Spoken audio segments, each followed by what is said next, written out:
Call the special meeting to order for Friday, December 22nd, 2023. Can I get a motion to adopt the agenda of the special meeting of Friday, December 22nd, 2023? Councillor Popoff, Councillor Ray. All in favor? Opposed? That's carried unanimously. Thank you. We got one new item in business this morning. The one item is a report from the CAO's office and Fire and Emergency Service regarding a remedial action order for 22 Briar Avenue Northwest. Can I please ask staff to provide an overview of the report, please? Scotty? Thank you. Mayor Price, thank you. Yeah, so a fire was reported to the department at the Knights Hall around 3:30 a.m. on the morning of December 19th. Staff arrived to a significantly involved three-story structure fire with flames on the second and third floor, the southwest corner of the building. Unable to safely enter the boarded up structure, we fought this fire from a defensive position for most of the morning. Fire eventually broke through the roof membrane of the building after causing significant damage to the building's structural components and spreading throughout. As the fire progressed, RCMP began working with us to assist in determining the occupancy status of what was supposed to be a vacant building. At this time, there are no reported missing persons that are likely to have been using this location for shelter. At full extinguishment, the building continues to stand, but shows significant signs of structural instability. The exterior brick veneer spalling and cracking at critical points. This initiated a request to our building department to assist with structural building assessment. At 1 p.m. on December 20th, the building was assessed by a structural engineer and found to be at risk of collapse. Due to the proximity of the building to the public sidewalk and street, we believe this places the public at significant risk, and we have initiated the process in front of you today in order to mitigate the risk appropriately. I've reached out to the Office of the Fire Commissioner for support with fire cause determination investigation, and we have been in close contact with them since that time. In addition, the demolition of this structure will need to occur in a manner that safely supports the outstanding requirements of the required fire investigation. I do want to thank all of the staff who've worked tirelessly with us as a result of this incident. These incidents truly require a team, and I feel especially fortunate at this time of year to know that I'm surrounded by such a great group of people. Thank you, Scott.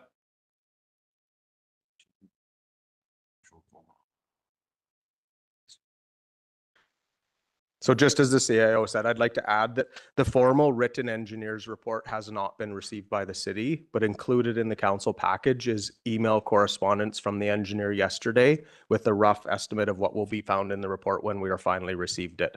And it does outline the structural challenges on the second, third floor of the building and the recommendations that the safe zone needs to be established around the perimeter to protect the public, which we're in the process of doing and have done through request of the bylaw to the owner, and that the building be demolished as soon as possible and that demolition be completed in a safe fashion. Thank you. CEO for joining further to add. Okay, we'll move right into a motion here and then we'll get into the discussion. It's a very lengthy motion, so I don't know if you've seen it yet. I should ask you to pay attention. There's quite a few points to it. Can I get a motion that whereas Section 72 to 74 of the Community Charter, SBC 2003 C26, the Community Charter authorized council for the City of Cranbrook, going forward the city, to impose a remedial action requirement on the owner of the land in relation to the declared nuisance or a hazardous condition.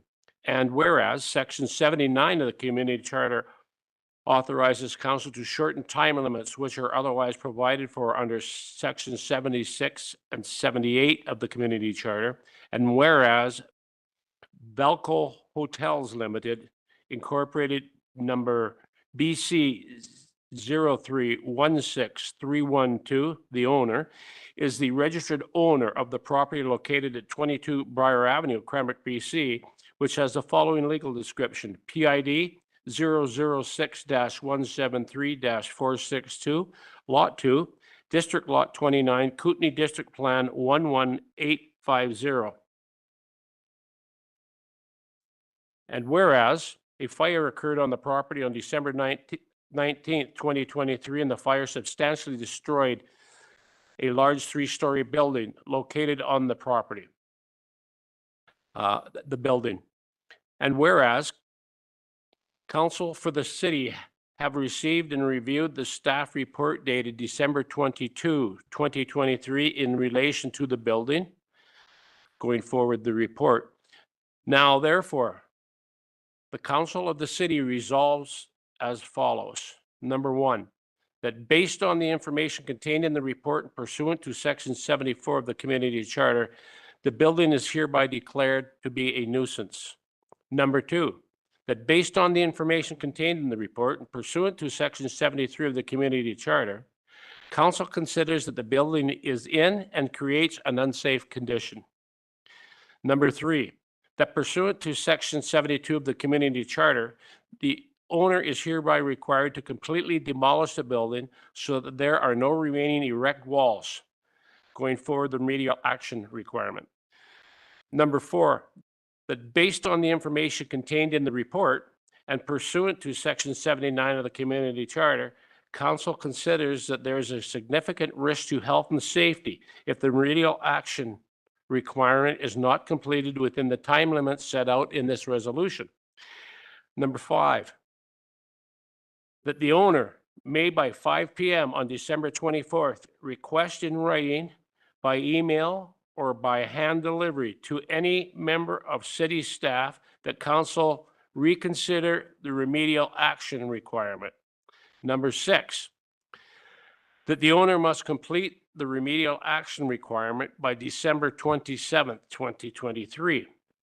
Number 7, that if the remedial action requirement is not completed within the deadline set out in paragraph 6 of this resolution, the city and its agents, contractors, employees may, pursuant to Section 17 of the Community Charter, undertake any or all of the actions necessary to fulfill the remedial action requirement at the expense of the owner.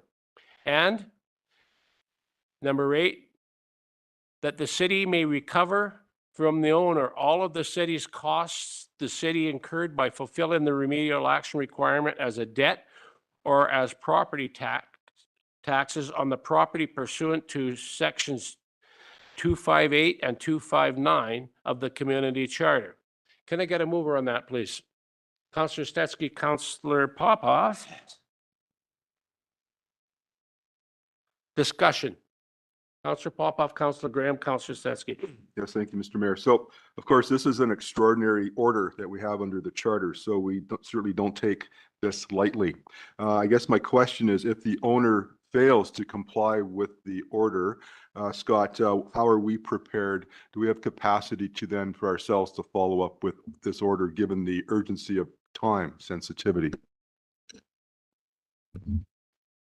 Yeah, staff have been working on that contingency to actually carry out the work starting on the 27th if the owner fails to do so by that time.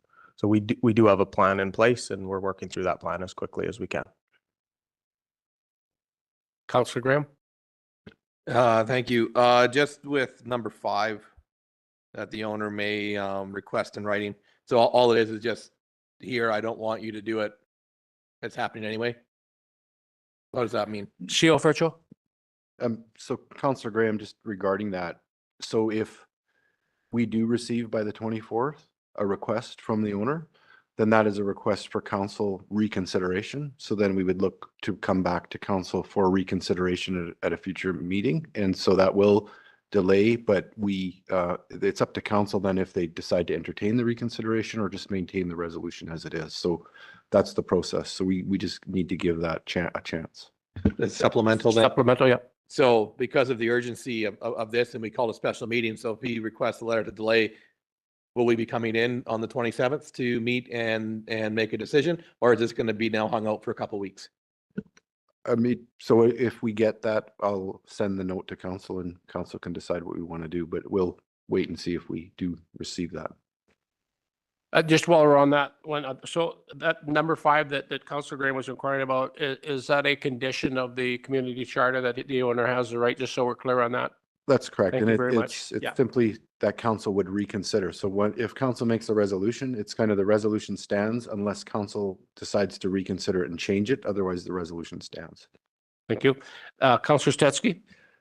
Yes, thank you. That was one of my questions. I understand the owner was invited to come to this meeting today. Is that correct? Councillor Sesky, yes, that's correct. I spoke to him in person yesterday afternoon, informing him through conversation and in writing that he was invited to this meeting to attend and the intent of the meeting. Right, and he's obviously chosen not to attend because he's not in the room. In terms of fencing, the fencing is currently going on, I think I heard you say, and if it is going on, will it include the burned out RV and that garbage area as well, or was it be specific to the hall itself? So Councillor Setsky, through the mayor, the fencing request was made to the owner through the fire services bylaw yesterday at 3 p.m. and he has till 3 p.m. today to install the fencing himself. And if that's not completed, we have the authority under the bylaw to do that. And we've made contingency plans to do that. The fencing is being put in place to do the best job we can to protect the property and the public and the adjacent properties from building collapse. And fortunately for us, that the fence location will be on the outside of that burnt out RV and as close to the property line as we can get it to extend the usefulness of that fence. Thank you, Scott. We have Councillor Blissett, then Councillor Ray. Thank you, Your Worship. So we do have Christmas in these dates.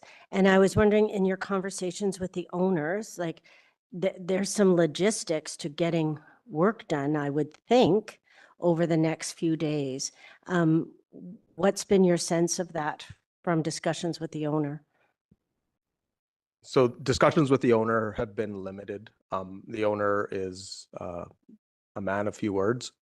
He was given the notice and the notification, and we have not heard much back in response from him. But in the planning that the city has done, that our staff have done in order to try and get the work done and scheduled, is that the contractors required to do that are generally 24 hours a day, 7 days a week, 365 days a year. So the resources are available, and in our contingency planning to do the work, if he fails to do so, we are able to get work done in that time frame. It could have started as early as today. And if I could add to that, Scott, this is an emergency, so whether it's Christmas or whatever, the city doesn't have much of a choice. And I think there's a history here with Mr. Dirksen in the past where we've worked with him extensively for how many years and absolutely nothing's happened. So there's an indication that nothing is going to happen. I mean, we've got a file probably that big, on working with him, and absolutely nothing's happened. So I don't think we'd ever be challenged on that. Councillor Ray. Thank you, Mayor. I think we've partly touched on this, but just to double check, in terms of our due diligence, are we sort of in acceptable standing in terms of the community charter with our timeline that we've given the owner to submit a written request for reconsideration? Just that, again, it's hitting stat holidays and those kinds of things. I just want to reconfirm and double check that we're operating correctly in the timeline we've laid out. CEO Virtue has a comment. Yeah, so this is something we dealt with the lawyer on prior to creating this resolution, and it's just to ensure that, given the holiday, that this was a valid chance for the owner, because I monitor my email 24/7 as it is. My email address was used. The owner does know where to find the fire hall, and both Scott and Dan are familiar with the owner, and he's familiar with them. So there's in-person and email opportunities available to the owner, and we're not breaching anything through the holidays. So yeah, I did explore that extensively with the lawyer. Yeah, just before we go a second time around, I have a quick question. I think that's pretty straightforward, pretty clear in the community charter what our rights are and our responsibilities. But I guess for CEO Virtue, has our solicitor been advised of the action we're taking? Yeah, Mayor Price. So that's correct, and our solicitor was working with Marnie and Scott and myself extensively through yesterday to, we did explore, just to be clear with council, we did explore pretty much every other power and authority available to us, including EOC powers, the fire commissioner's office, the provincial emergencies, every single authority and power available to us. The best tool for this purpose and the tool that we have available to us is through the community charter. Timelines are not what we would like. We'd hope to have some other authority that would give us shorter timelines so this building could come down prior to the Christmas holidays. That was our ultimate goal, but ultimately, after exploring all of the legal avenues, this charter tool is the most powerful and the tool that unfortunately has a little longer timeline, but does work the best for ensuring the safety of the building, number one, which is the primary, and very far secondary is recovery of the costs, so it's not borne by the taxpayer. But again, that's a very far secondary. So it looks to me like we've addressed all of our due diligence responsibilities that are available to us at this point in time. Councillor Popoff. Yes, thank you, Mayor Price.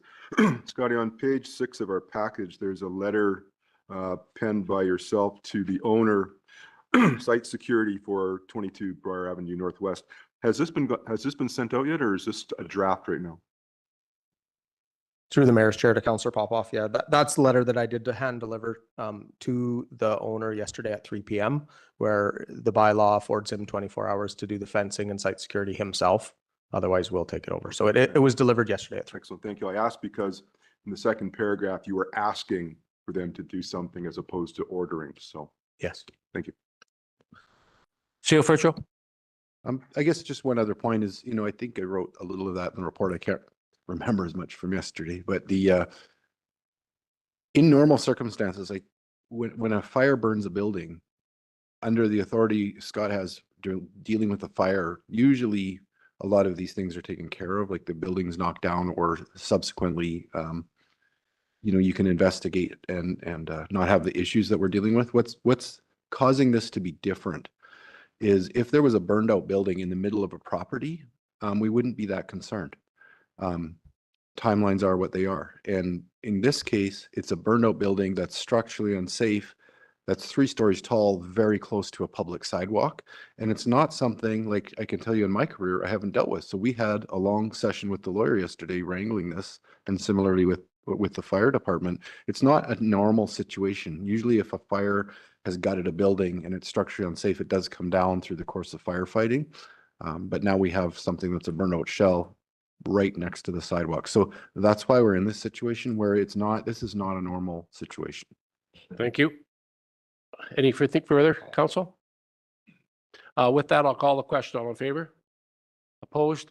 That's carried unanimously. Thank you very much. And Scott, if you could please pass on council's thank you to the engineer, Brandon Boland.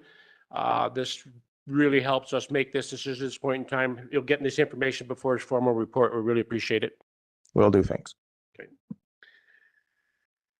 Okay, so that brings the formality to an end of this meeting. I'll just go around the table here and see if anybody has any questions or concerns to bring forward. We'll start with Councillor Graham, Councillor Popoff, Councillor Ray, Councillor Bassett, Councillor Stetsky.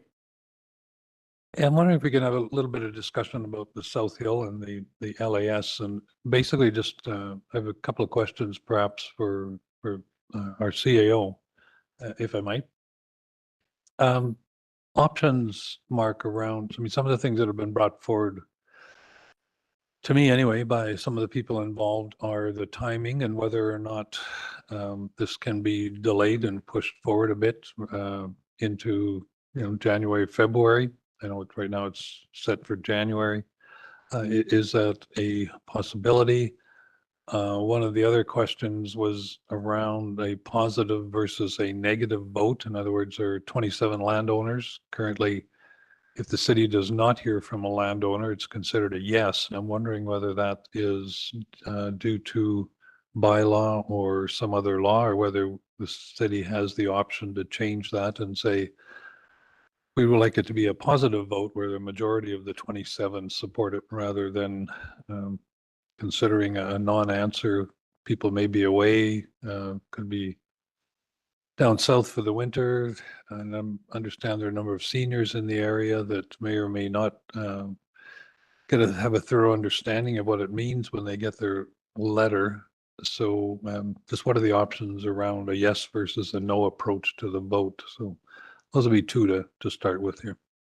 I could speak to a couple of those points. You know, I've been asked some of the questions, and my response has simply been certainly on the timing. There is no good time to do this, let's be honest. Number one, I guess, on the negative vote, that's the way the bylaw amendment was. So it's a negative vote. We could change the bylaw. We're not prepared to do that this time. The timing of this, certainly we're in budget discussions right now. If this was to go forward next year, or even the planning, they need direction from council in this year's budget year to get that into the budget, because that's going to affect our borrowing capability again going forward. So there's that part of it, that it has to be done by February. And we all know how long that process takes. Secondly, if the decision is just to pave that road, that has to go into this year's paving program, which we want to put out by January to get the advantage of the premium pricing on that. So, you know, these are some of the considerations that council dealt with. And really, there is no good time. And the one thing I've been emphasizing, this is process. This is what is required. And this council is going to follow process. That's our role, process and policy. We are doing that. We appreciate the feedback. We will make this decision at the end of the day. And even if it comes out in favor of going forward, that does not necessarily mean that's the decision council will make. Council at the end of the day will make that decision, and certainly based on some of the feedback that I'm getting, I'm giving some serious consideration one way on this, which I won't say at this time, you know, but so council will make that decision. So I'm encouraging people, you know, to get the letters in, call your elected official, you know, but, you know, no anger, no aggression, just put your points out and we'll speak to it. And at the end of the day, we will make that decision. We'll make it based on the process and the feedback. And that's all part of the process. So just real quick, if CO Virtual wants to comment, and then we'll go to Councillor Graham.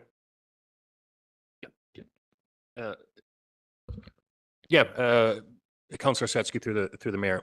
I think the mayor addressed most of those questions. The process is defined by legislation, and then council, you know, has decided to start the process through the first readings of the bylaw. So you know, from a procedural perspective, we do need to continue down the path that we are on, but there's certainly all the considerations that were discussed about, you know, council ultimately having the decision. But yes, staff does want to, you know, get all the feedback that we can, and if the feedback is against, then we're certainly, you know, looking forward to providing that information to council and looking at what considerations can be made with that information. Thank you for that, Councillor Graham. Yeah, just a quick question on process.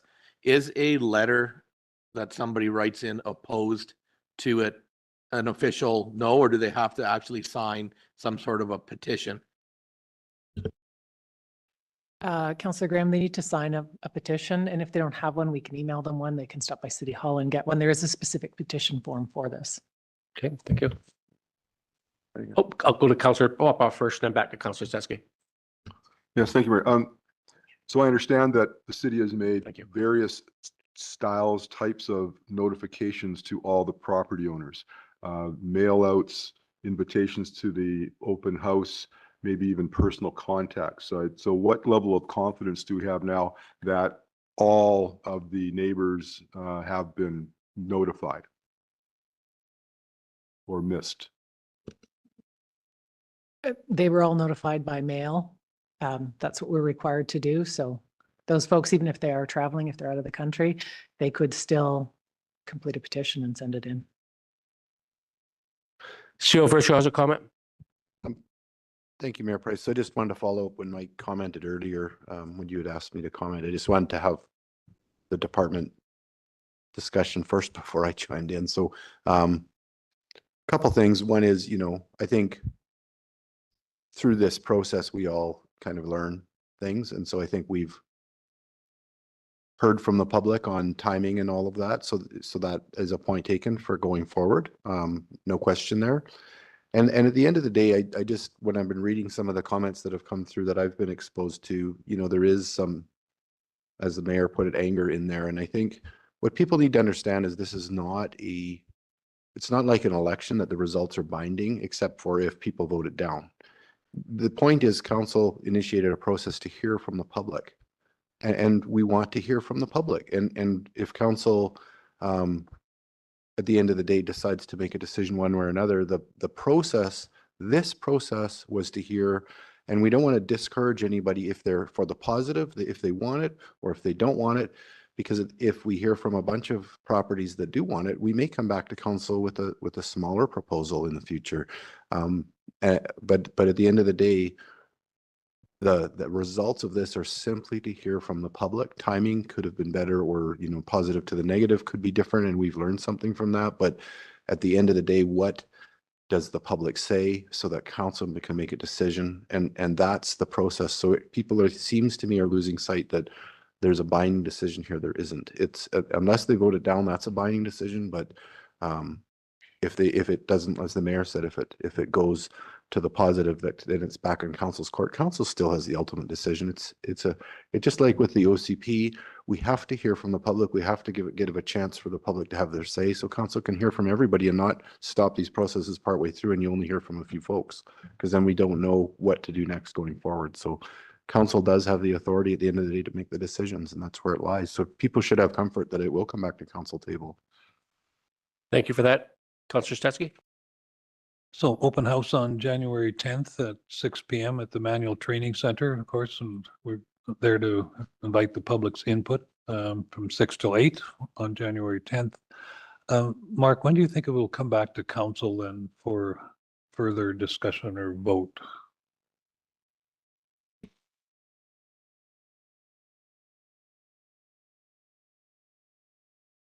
I think February 5th is the plan.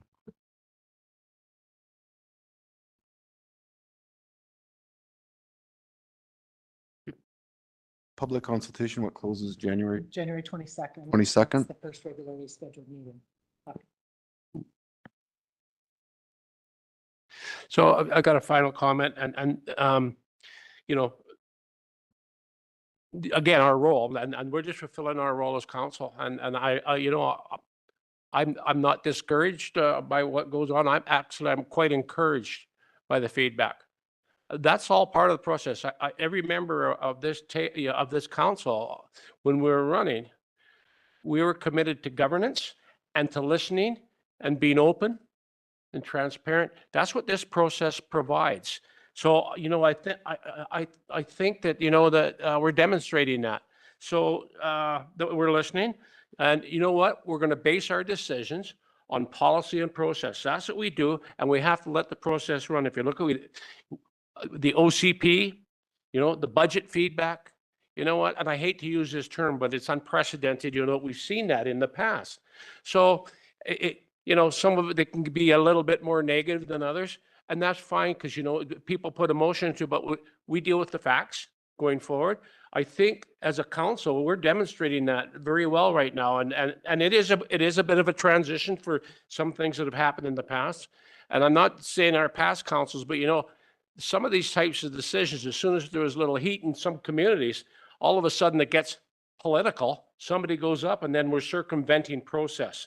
This council is not going to do that. And you know what? We may take a hit at the start of our term, you know, for staying true to process.